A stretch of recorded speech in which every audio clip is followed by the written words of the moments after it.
a little bit of our origin story, and I do think community colleges are affected somewhat by their origins. So back in the 1950s, North Carolina was the second poorest state in the United States, and we had a very unique governor who came in and decided to use education as a strategy to lift all of us out of essentially poverty. I don't know that we knew we were poor because everybody here was poor, but we were poor, and we had an economy that was based on tobacco, textiles, and furniture, and that was about it. So the goal was how do you have other forms of industry primarily, and so there were two ideas at the time, one of which is really right across the street from us, which was the idea of building what turned out to be the largest and probably most successful research-based industrial park in the United States in the middle of a pine field between three universities. And that became Research Triangle Park. And then we were also part of the same timeframe vision of, if you're going to diversify the economy, you have to have a system to train, and primarily there is focused on workforce training, but train and educate people for the jobs that we hope to have. So they created an initial network of what were called industrial education centers for that purpose, and we were one of the first industrial education centers. So we started as an industrial education center. Fast forward 60 years, 5 years ago. So if you look at our community is wildly successful compared to where we were 60 years ago. We're now the second fastest growing region in the country behind Austin, Texas. We were rated, the top economic performer last year. It's the number one biopharma hub in the United States now. So it's quite a change from 60 years ago. But, and this is the big but, in 2017, an economist who's is very well known for good reason for his research, has looked a lot at economic mobility. His name's Raj Chetty. He's now at Harvard, used to be at Stanford when he was doing this work, and rated all kinds of things, rates colleges, ranked communities. So if you look at the 100 metropolitan statistical areas, while we are doing so well on average, we ranked 96th in 2017 out of 100 regions in economic mobility. In other words, the likelihood that you would not be poor as an adult if you grew up poor as a kid. If you look at it from a county perspective, 94% of all the counties in the United States rated better than us.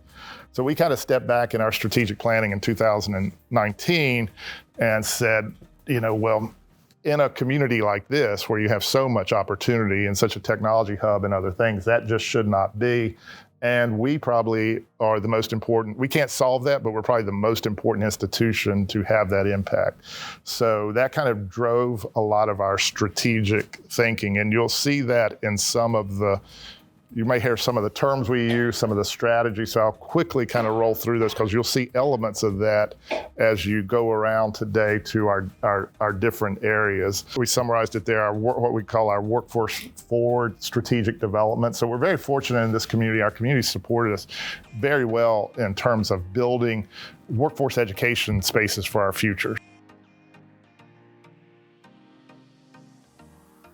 So when you talk about creating a talent pipeline, you have to be intentional about that. And the intentionality comes with those work-based learning and apprenticeships program. We had a former board chair who used to say, I don't want to spray and pray and hope something happens. So you do a little intentionality in creating these programs, then you can have that talent coming in on a regular basis.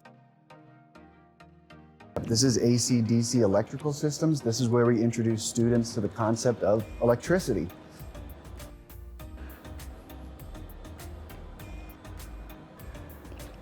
So once they learn the basics of electricity, we move them into electric motor control. All factories everywhere have electric motors, and they need technicians to troubleshoot and operate those motors. This is where the students start to learn schematics and blueprints and what we call ladder logic. That's pretty much, if I do this, then what is going to happen next? We have these banana plugs where students go from our power supply to a start button, and then maybe to a relay and to the motor, where the motor turns on and stays on until they hit a stop button. So after motor control, we move them into pneumatics. So we're done with electrical for now. They've learned as much as they can. Now they need to learn about air. This is our pneumatics lab where we teach them about air pistons and air motors. The logic between electrical and pneumatics is very similar, except it's also the complete opposite. In electrical, if your circuit is closed, electricity flows. However, in pneumatics, if your circuit is closed, the air does not flow. So now they have the basics of electricity and the basics of pneumatics. We can move on to pneumatic troubleshooting. This is where we combine pneumatics and electricity. What the students will do here is I have this trainer and I purposefully break the trainer for the student to figure out what's wrong. When they find out what's wrong, they let me know, we replace the part. That's a huge part of their job, is troubleshooting. And it's what's the quickest and fastest, most efficient way to get the machine back up and running. Now we move on to my favorite, programming. This is the Programmable Controllers Laboratory. So we teach the students in this lab computer logic, which is similar to motor control. If I do this, then what is going to happen? Except instead of electricity, we're using logic built into this PLC. The students have to develop the logic. A short example, if I push this button, my light bulb comes on. That's a very, very simple circuit. Now we can move on to robotics. So once my students have demonstrated that they are responsible and that they are safe and they know all the basics, then I move them onto the robotics side of the factory. The reason I need them to do all that preliminary work is because these are exceptionally dangerous machines, and if you don't know what you're doing, you can get very hurt. These are industrial robots. These are used in all sorts of factories, Tesla and Amazon and Walmart and other car manufacturers all over the world. They're using these robots to replace some of the manual labor. This is good for everybody, because those guys that were at one point moving boxes around, now they're programmers. They program the robot to do it, and then they get to sit back and relax while the robot does their work. There's one thing that I'm particularly proud of as far as safety goes. If I see a student doing something dangerous, I can come over to my little secret spot.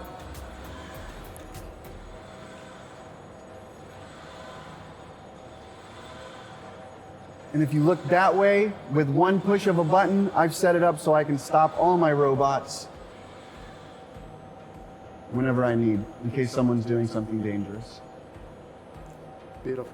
So I had been working at school. I was here at WIT Tech, not in a apprenticeship program, but just in general courses for about a year. And Dean here introduced me into the idea of joining the apprenticeship program, all the benefits, getting your all your certifications to be on track to be a master tech just in 2 years. I was a little iffy about it at first because that mean I'd have to restart my schooling journey, be in school an additional 2 years, not an additional 1 year, but after some thought, realized that in the long run, it'd be like taking a step back to take 2 steps forward. Usually it takes about 5 years-ish to get your... Probably a little more, probably 10 to 15 if you work hard at it. And I mean, going to school 2 years to get all the certifications and while still being able to work and make a check, seemed like a no-brainer after what I thought.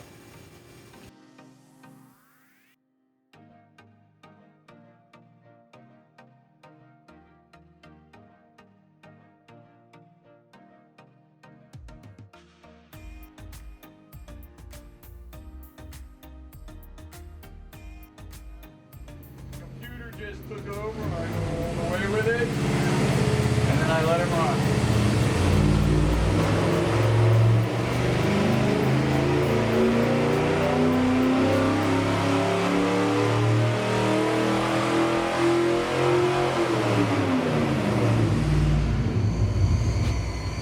That broke up a little bit, but still I got 303 foot-pounds of torque with 237 horsepower. That's the most horsepower I've gotten out of it yet. Even with the breakup and the little misfire, it put out more horsepower. 237. That's one of the highest hits I've had on it. I definitely heard the misfire. Yeah, me too. I heard it broke up. Broke up right around here and it broke up right around there.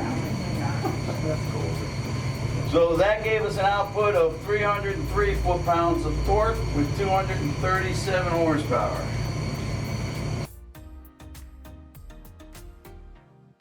We're all in this together with a common goal.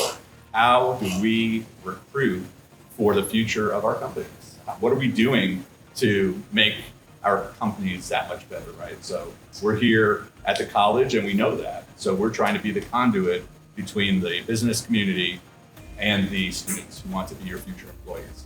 So if there's anything we can do in the future, just let us know. And these are all my partners and I'm proud of them.